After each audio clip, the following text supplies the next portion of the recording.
Hi, welcome to Al-Muqaddimah. My name is Syawish. So on June 24th, 2025, Zohran Mamdani, a Shia Muslim socialist from South Asia and Uganda, won the Democratic primary for New York's mayor.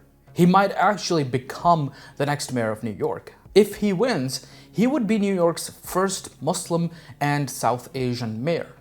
While many are celebrating the rise of a democratic socialist in New York, others are, as you'd expect, lamenting that a Muslim might become mayor of one of the US's major cities. This brings back a lot of memories. The same wave of Islamophobia that was seen with every Muslim or perceived Muslim candidate in the United States is being seen again. People are calling him a foreign enemy of the United States. They're launching propaganda about Mamdani turning New York into that dystopia from Handmaid's Tale. The Jewish space lasers lady X'd a photo of the Statue of Liberty in a burqa. There are actual calls to deport him. He's being called an anti-Semite, of course, and people are juxtaposing his rise with 9/11. Also, Trump said that he's not good looking. And I can't believe that I'm saying this, but Trump is finally relatable to me. I'm also jealous of Mamdani's looks. So in short, all the greatest hits are here. This kind of moral panic and rampant fear-mongering is as old as the United States is, and is pretty much as American as the fortune cookie is. This was seen with Keith Ellison in 2006. This was seen with Barack Obama in 2008, and this was seen, believe it or not, with Thomas Jefferson in 1800. So what's so bad with a Muslim running one of the US's central cities, and could Zohran Mamdani, a Shia Muslim, be president one day? Can a Muslim even be president of the United States? Well, it's complicated.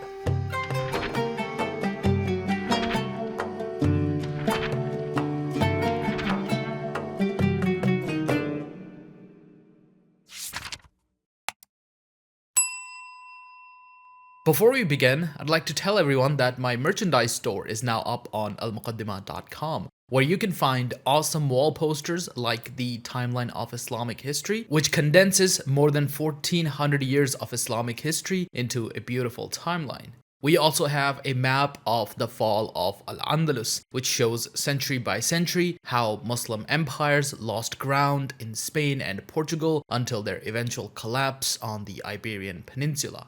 So be sure to check it out. That's the best way to support Al-Muqaddimah and show off some love for Islamic history as well.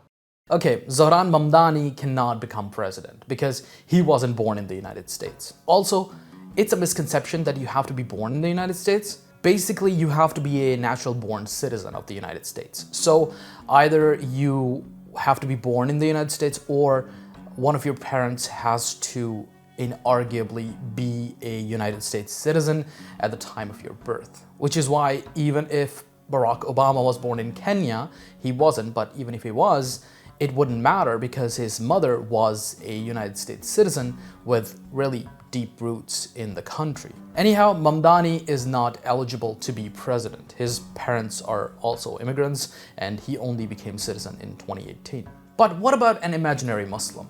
Let's name him Mamdan Zohrani, who was born in New York and is now around 45 years of age. Well, technically, Mamdan Zohrani can be the president of the United States.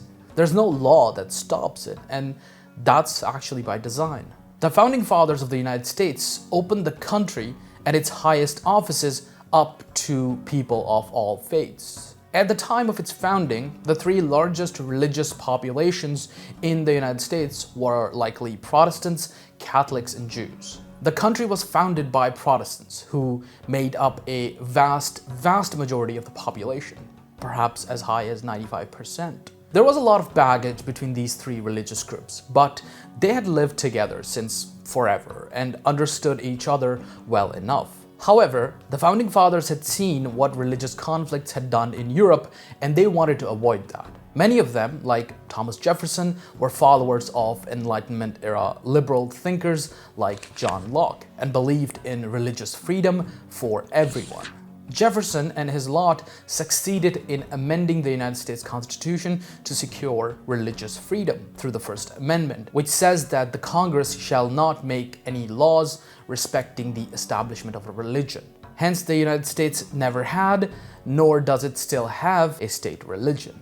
Hence, the wall between church and state went up. However, there was another group of people who wanted the United States to be a Protestant Christian country. There had been a lot of debates on the topic of US's religious affiliation and whether or not people who weren't Protestant could run for office. Secularists like Thomas Jefferson and James Iredell, who was one of the first Supreme Court justices of the United States, wanted everyone to be able to run, no matter their religion. The other side didn't want that. Their objection was that if a Catholic or a Muslim runs for office and wins, hence becoming president, he would be subservient to the Catholic Pope in Rome or the Ottoman Caliph in Constantinople, respectively. The United States would hence end up becoming a vassal state of Rome or Constantinople, instead of, becoming a vassal state of Israel as God in his infinite wisdom intended. Now, just so we're clear, Muslims were actually being discussed in this debate, even though, as far as they knew, there were no Muslims in the United States. Muslims represented, to the Founding Fathers, a sort of far-away alien population who lived in the Middle East and North Africa. Now, this whole thing with the Muslim or Catholic president was a very good point, and as far as I can find, no one actually tried to defuse it by saying no. A Catholic or Muslim wouldn't necessarily be any more disloyal to the United States than, for example, an Anglican would be. Instead, the answer was, we will give them the right to run, otherwise they might become hostile, and then we will have an internal population that will feel disenfranchised and alienated. But we're sure that the public will simply not elect them. That was a good enough answer. But the Founding Fathers, in reality, didn't really trust the public to decide their own fate. And so they actually built up a layer between the public and the office of the president, the Electoral College. In short, the people of the United States don't actually vote for the president. They kind of vote for sort of representatives who then vote for the president. There's complications there based on what state you're in. There were also demands to implement a religious test to determine eligibility for office, but that was shot down as well. Additionally, to take the oath of office, which you do have to take, you don't actually have to swear on the New Testament. You can do so on any scripture that you believe in. Atheists can even take the oath on the Constitution. So legally, there doesn't seem to be anything stopping a Muslim from becoming president. So what does? Well, like I said before, the public does. And the public has done a great job at keeping Muslims from becoming president. There have been no Muslim or Jewish presidents so far, so, full point there. Although they haven't done a good enough job at keeping Catholics away. There's been 2 Catholic presidents so far, John F. Kennedy and Joseph Biden. But then again, one of them was assassinated and the other was forced out by his own party. So, okay, half a point for keeping Catholics away. Even when JFK was running, there was a lot of propaganda about a papal takeover of the United States. Now, in terms of the public, they're not as progressive as the laws of the United States can be at times. In 2008, when Barack Obama was running for president, he was openly accused of being a Muslim Arab, and Obama denied it again and again. When Keith Ellison was elected to the US Congress in 2006, there was panic throughout the right. Keith Ellison is a black Muslim, and he was the first Muslim to ever be elected to the Congress, and the right freaked out. Then he decided to take his oath of office on Thomas Jefferson's Quran, and then there was panic again. The right wanted him to take the oath of office on the New Testament, despite the fact that, he is Muslim. Why would a Muslim take his oath of office on the Bible? The same Islamophobic rhetoric was seen then that is being seen now. And this goes back to Thomas Jefferson himself. Now, Jefferson's views of Islam were quite negative. right for his time, but despite this, he believed in religious equality and tolerance throughout the United States. Plus, he was not a traditional Christian. He was likely a deist. In short, he believed in God, but not the traditional and organized forms of religion. For this, when he ran for office in 1800, he was called an infidel and a danger to Christianity. At the time, the term infidel very much implied being a Muslim. He was even directly accused of being a Muslim at times, especially during the church and state debates.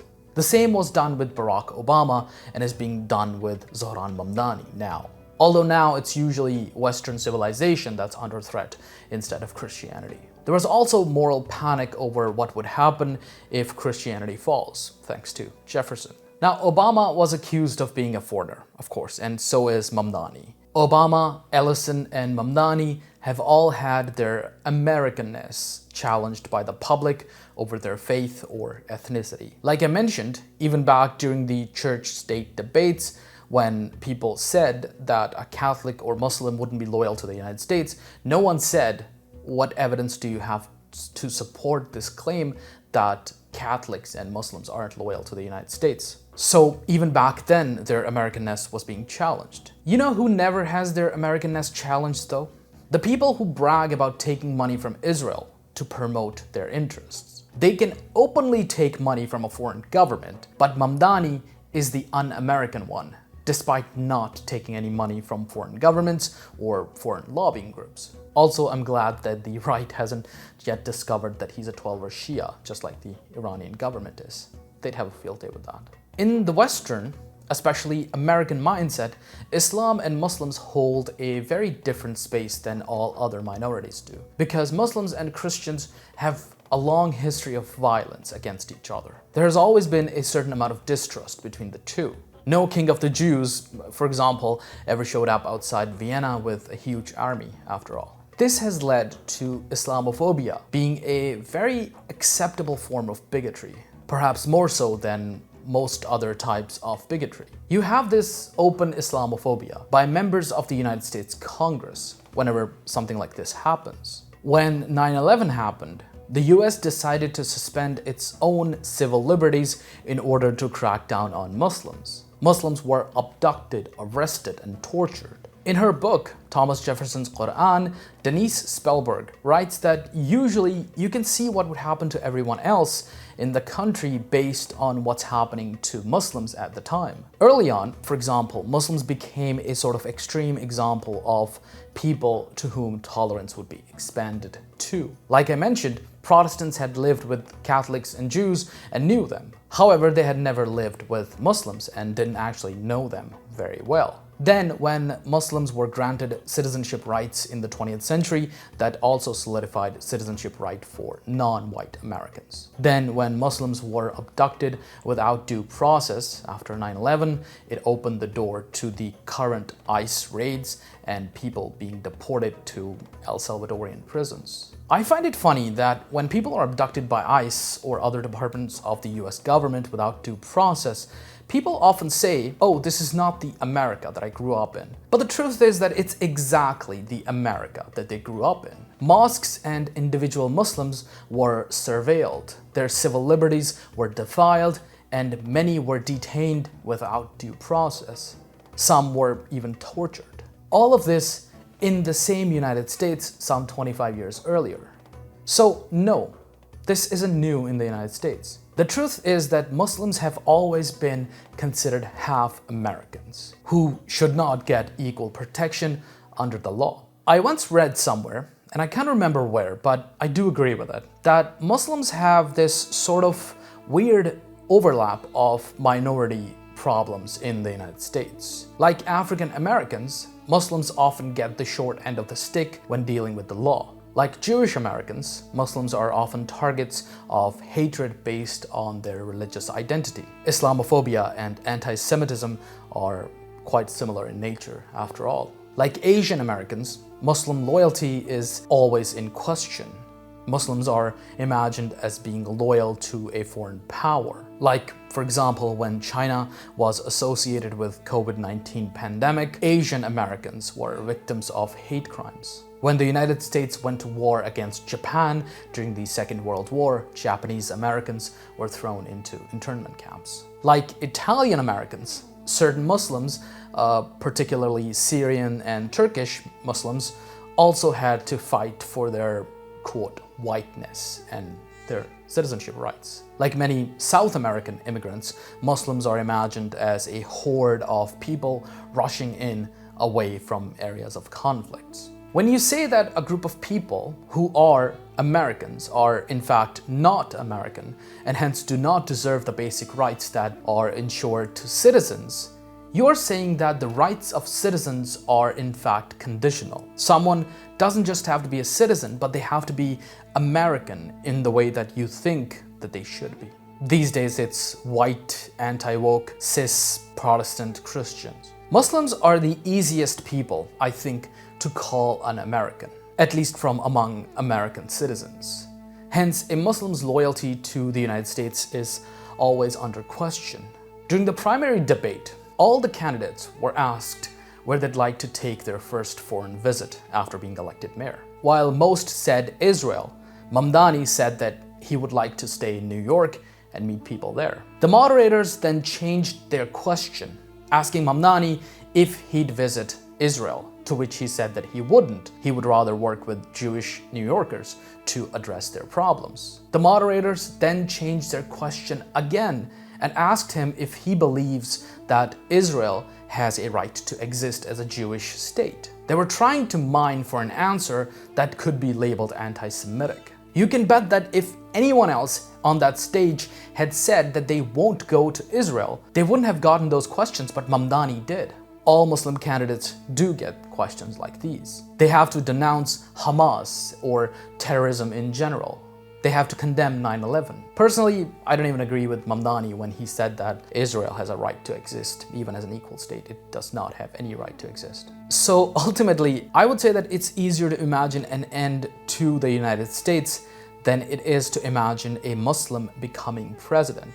And if he does, we would for sure see Civil War II. I can't even imagine a Jewish president anymore. The United States has inherited a long history of panic around Islam and Muslims. I have a separate video about that and Thomas Jefferson's Quran, so be sure to check that out if you want to learn more about that.